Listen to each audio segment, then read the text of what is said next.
Hello, and welcome to Today in History for January 16th. I'm Michael Powell. On January 16th of 1991, at midnight in Iraq, the United Nations deadline for Iraqi withdrawal from Kuwait expired, and the Pentagon prepared to commence offensive operations to forcibly eject Iraq from its 5-month occupation of its oil-rich neighbor. At 4:30 p.m. Eastern Standard Time, the first fighter aircraft were launched from Saudi Arabia and off U.S. and British aircraft carriers in the Persian Gulf on bombing missions over Iraq. All evening, aircraft from the U.S.-led military coalition pounded targets in and around Baghdad as the world watched the events transpire in television footage transmitted live via satellite from Baghdad and elsewhere. At 7 p.m., Operation Desert Storm, the code name for the massive U.S.-led offensive against Iraq, was formally announced at the White House. The operation was conducted by an international coalition under the command of U.S. General Norman Schwarzkopf and featured forces from 32 nations, including Britain, Egypt, France, Saudi Arabia, and Kuwait. During the next 6 weeks, the Allied forces engaged in massive air war against Iraqi's military and civil infrastructure and encountered very little effective resistance from the Iraqi Air Force or air defenses.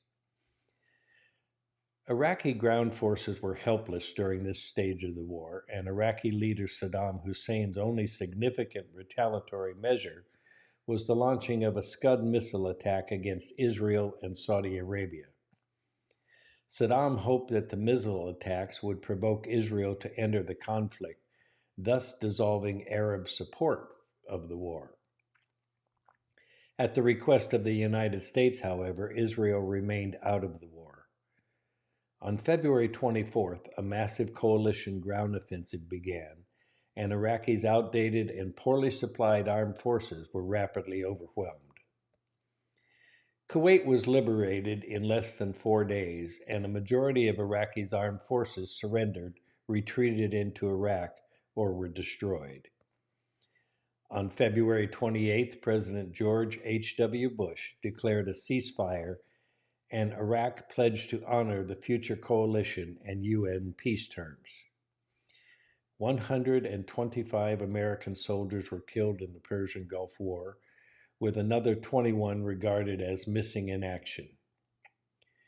On March 20th of 2003, a second war began between Iraq and the U.S.-led coalition, this time with the stated U.S. objective of removing Saddam Hussein from power and ostensibly finding and destroying the country's weapons of mass destruction.